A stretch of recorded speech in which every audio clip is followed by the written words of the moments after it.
Hello. ये IBPS PO का self given analysis है, फर्स्ट शिफ्ट 16 अक्टूबर का। तो इससे पहले भी मैंने एक वीडियो बनाया था, तो जिन्होंने वो वीडियो देख लिया है वेल एंड गुड, और जो लोग पहली बार देख रहे हैं वो देख सकते हैं। और जिनको अटैम्प्ट जानना है तो मैं बता दूं, मेरे टोटल 80 अटैम्प्ट्स रहे हैं। इंग्लिश में मेरे 30 रहे हैं, क्वांट्स में मेरे 22 रहे हैं, और रीजनिंग में 28। तो ये मेरे अटैम्प्ट्स रहा है। अब थोड़ा डिटेल में बात कर लेते हैं। शुरू करते हैं इंग्लिश से। तो इंग्लिश में 2 RC आया था। एक RC था डोपामिन पे, मतलब डोपामिन ब्लॉक करने पे रैट पे उसका क्या फ़र्क पड़ता है। मतलब रैट को जीने का चाहत बचता है या फिर नहीं, उसको भूख लगता है या नहीं, या फिर और ये भी था कि जैसे रैट का जो डोपामिन ब्लॉक करने के बाद उसको अगर शुगर देते हैं, शुगर खिलाते हैं, तो उसको थोड़ा टाइम के लिए खुशी मिलता है, बट जैसे ही वो खा चुका होता है शुगर, तो वापस से वो अपने डिप्रेशन में चला जाता है। मतलब उसको कोई फ़र्क नहीं पड़ता है उसकी बीवी उसको छोड़ के जाए या ना, वैसा स्थिति में चला जाता है।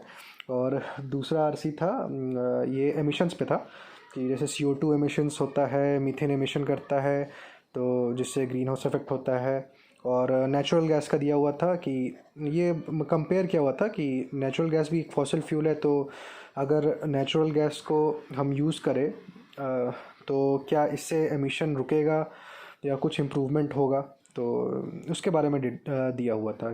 तो क्या हम जो सोलर एनर्जी को अभी पूरी तरीके से हम लोग अभी यूटिलाइज़ नहीं कर पाए हैं, तो क्या हमें पेट्रोलियम ये सब छोड़ के अभी कुछ टाइम के लिए नेचुरल गैस को यूज़ करना चाहिए, जब तक हम स्विच नहीं कर जाते हैं पूरी तरीके से सोलर एनर्जी पे 2050 तक।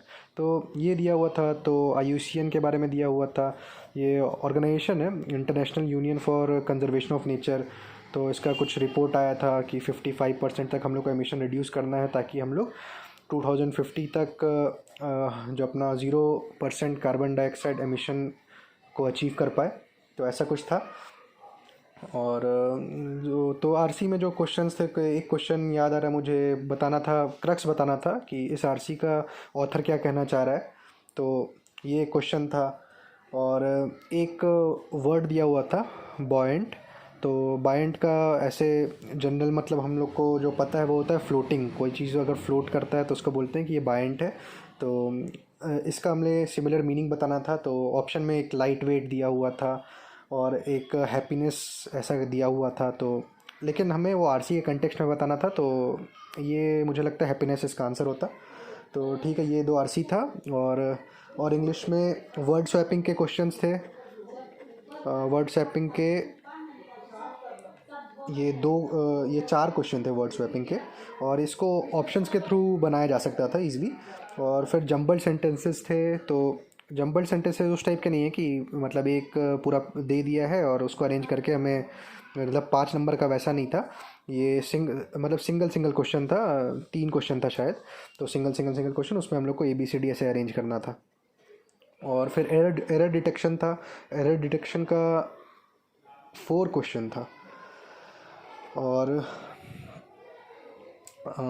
ये था। तो एरर डिटेक्शन ऐसा था कि एक सेंटेंस दिया हुआ है, उसको 4 पार्ट में ब्रेक किया हुआ है, तो उसमें से एक पार्ट गलत है, तो हमें बताना है कौन सा पार्ट गलत है।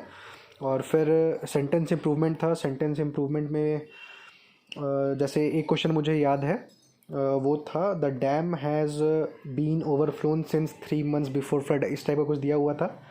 तो उसमें हैज़ बीन ओवरफ्लोन अंडरलाइन किया हुआ था। तो यहाँ पे हम लोग को रिप्लेस करके बताना था कि क्या सही होगा। तो एक ये था। और चलिए ठीक है, ये इंग्लिश का समरी दे दिया मैंने। अब मैथ्स पे आते हैं। तो मैथ्स में एक टेबुलर DI था। तो टेबुलर DI में जैसे 4 कंपनीज़ दिए हुए थे, तो 4 कंपनीज़ में जो एम्प्लॉयज़ है वो दिए हुए थे। इसमें 2000 है, इसमें 1500 है, इस टाइप के। फिर इन चारों कंपनीज़ में मेल फीमेल्स का रेशियो दिया हुआ था। तो रेशियो दिया हुआ था तो हमें पता चल जाता कि क्या मतलब मेल्स क्या कितने होंगे, फीमेल्स कितने होंगे। और फिर ये जो कंपनी है उसमें 2 ऑर्गेनाइजेशन था, तो दोनों ऑर्गेनाइजेशन का भी हमें रेशियो दिया हुआ था, तो इससे भी दोनों ऑर्गेनाइजेशन का हमें पता चल जाता। जैसे ये टोटल 2000 थे, तो एक में 500 एक में 1500, तो 2 डिपार्टमेंट इस टाइप से हमें बैठाना था। तो ये थोड़ा लेंदी था और इसमें 6 क्वेश्चन थे SDI में। तो पहला जो 5 क्वेश्चन था वो इजी था और 6th क्वेश्चन मुझे थोड़ा लेंदी लगा तो मैंने स्किप कर दिया था। और फिर दूसरा एक आया था हिस्टोग्राम से आया था।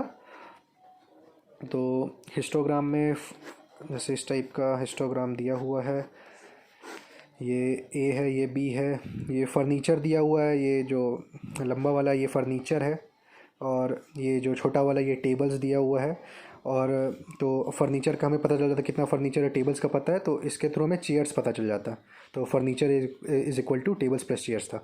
तो इस तरीके से था ये, थोड़ा ये ईजी था थोड़ा। इसमें भी 4 से 5 क्वेश्चंस थे और पाई चार्ट से नहीं था क्वेश्चन। और सिंप्लीफिकेशन के 5 क्वेश्चन थे और मिसिंग नंबर सीरीज़ के भी 5 क्वेश्चंस थे और बाकी सारे क्वेश्चंस अरिथमेटिक के थे। और मैंने अरिथमेटिक नहीं छुआ क्योंकि मुझे टाइम ही नहीं मिला, मैं इन्हीं को बना दिया, वही काफ़ी है। तो ठीक है, ऐसा था मैथ्स का। अब रीजनिंग पर आते हैं। तो रीजनिंग में एक पज़ल था सर्कुलर।